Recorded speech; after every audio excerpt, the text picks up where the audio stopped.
On April 20th, oil markets did something they never had before, and they crashed, went into negative territory and closed the day at minus $40. Meanwhile, in a place called Thaden Boyce in Essex, a group of 9 traders, led by a guy called Cuddles, made $660 million over the course of a couple of hours.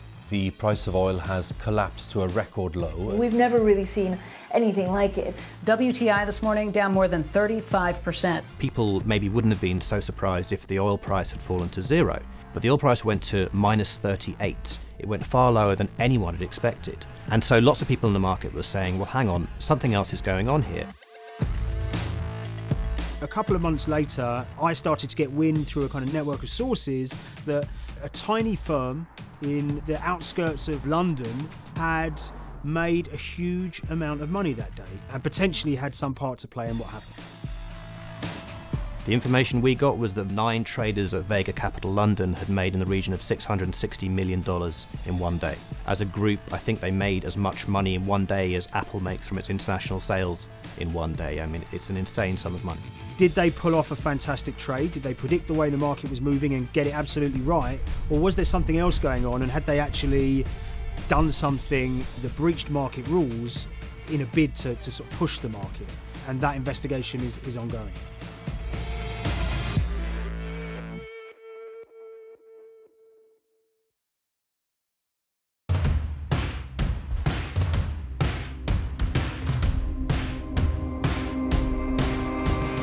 So Paul Commins is a trader who cut his teeth in the pits in the 80s and 90s when everyone had a nickname.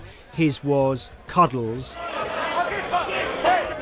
If you can imagine, that was a very sort of cutthroat type of world where people are doing, hundreds of thousands and millions of dollar trades by shouting at each other, giving hand signals and then sort of scrawling on scraps of paper.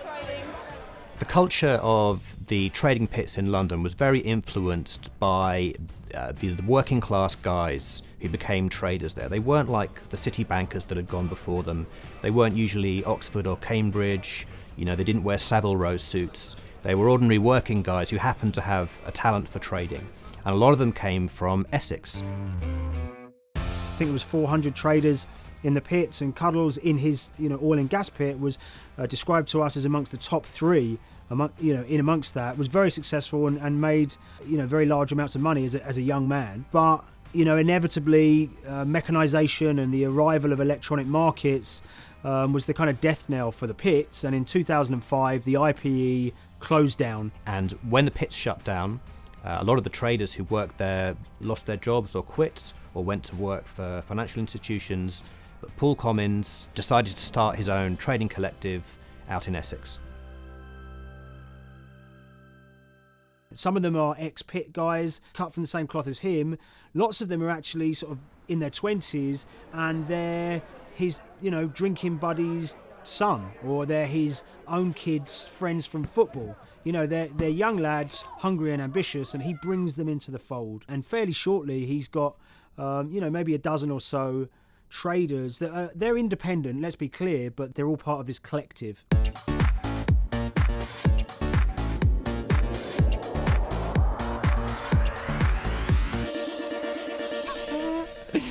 Yeah, I'll let Liam deal with Essex.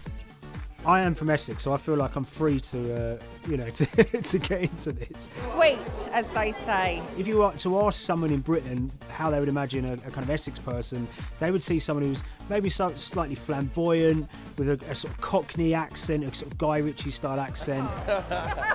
Not afraid to splash the cash, but it's probably pretty bright and has done well for themselves. Don't even make sense, does it? But these guys, they drove around very nice Rolls Royces and Bentleys. They went to places like Marbella on holiday.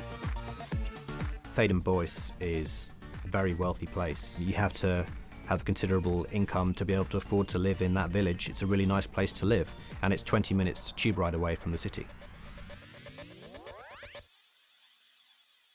Earlier in the summer, we have this lead, which is that there's this tiny firm called Vega Capital London, and they were the biggest winners from the biggest oil crash in history.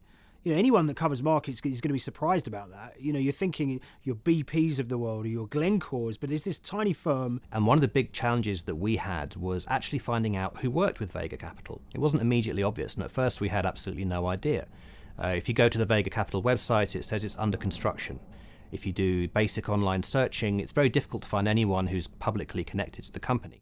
So inevitably, we're incredibly curious at this point. Like, who the hell are these people? The more reporting we did, the more it became clear that this group were connected socially as well as professionally. They went to weddings together, they played golf together, they would go on holiday together.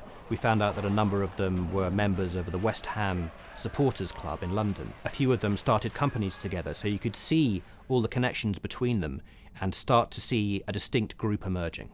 And it really just was this kind of shock that, this wasn't just like a hedge fund or a firm you'd never heard of. This was actually a group of buddies who all had the same experience on this day and had all made a huge amount of money.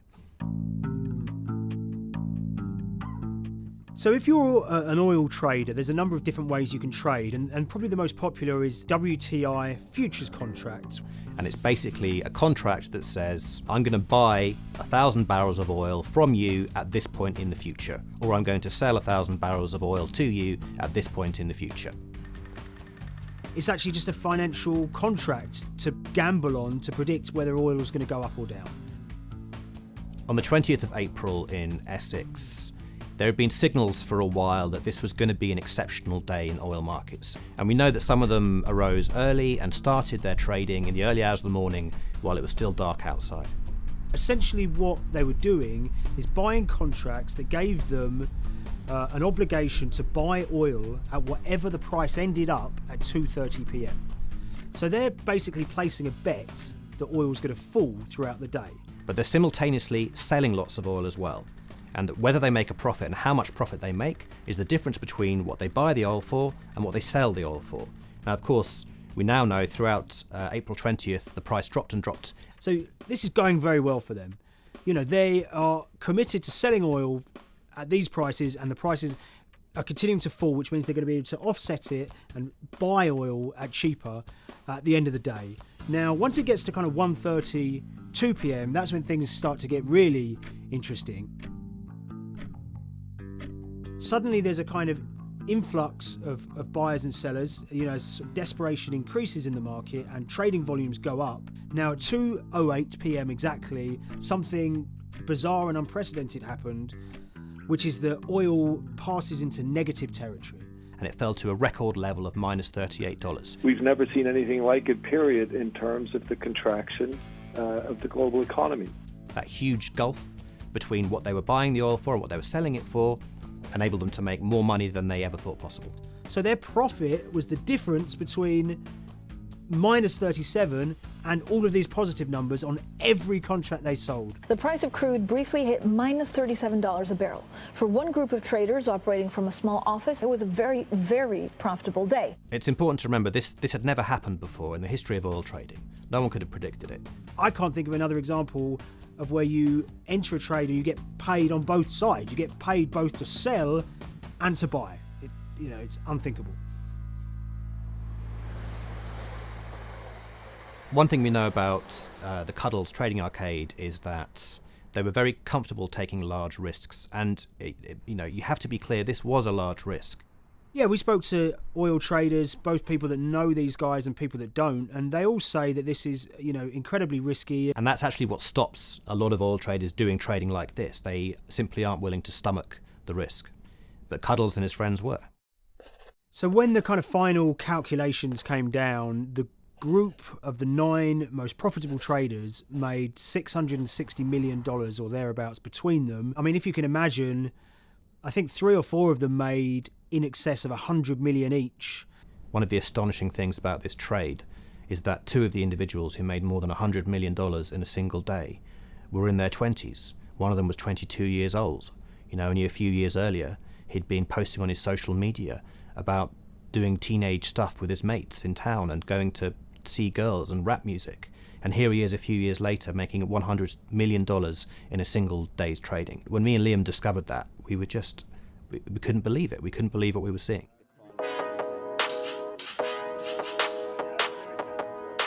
Oil trading is a zero-sum game. Anytime you're making money as an oil trader, someone else is losing it. Amongst the biggest losers were the investors in this Chinese fund, Crude Oil Treasure Fund.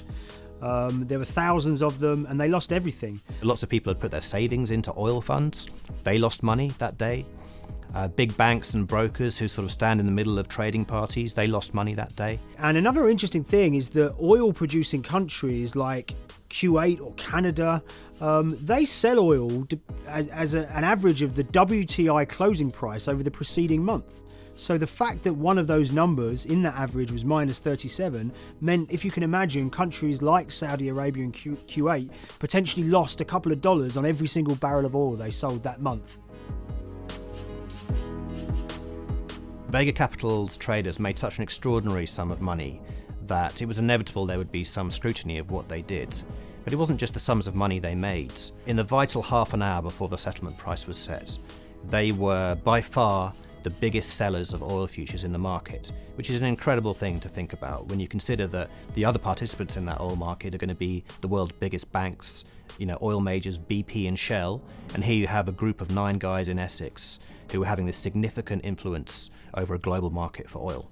I mean, I think you have to assume that if these guys had made $7 million or $10 million, they probably would be celebrating in Essex right now. But the fact that they made closer to $700 million has meant that they are facing understandable scrutiny.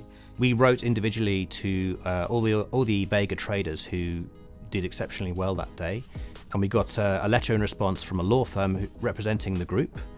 And the law firm was at pains to point out, number one, that they haven't been accused of any wrongdoing, that they all traded independently and separately, and they'd basically all made up their own minds that this was what was going to happen in oil markets based on publicly available knowledge, and decided to execute this trade.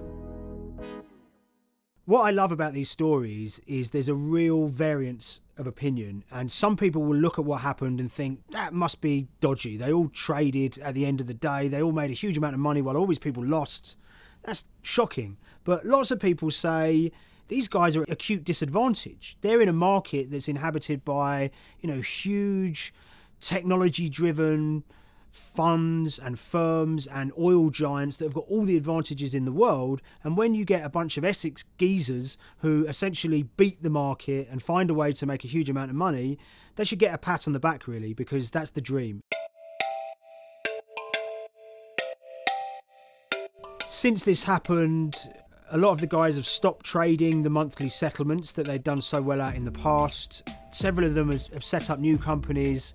They've essentially gone very quiet. Any kind of social media presence they had has kind of closed down. By all accounts, they're, waiting this out. It's certainly too early to try and predict how the regulatory investigations are going to pan out. We just don't know. There's a number of potential outcomes for these guys. Potential punishments if there are any findings of manipulation against Vega or anyone affiliated with it might be you could be fined, you could be banned from trading, and in the most extreme cases there have even been criminal prosecutions in the past of people who have been found to have been manipulating the settlement and misconduct related to trade at settlement. There are other outcomes too. One obvious one is going to be that they're able to walk away from this life-changing trade with all the money that they made and celebrated as heroes in the trading community. That they'll go down as legends.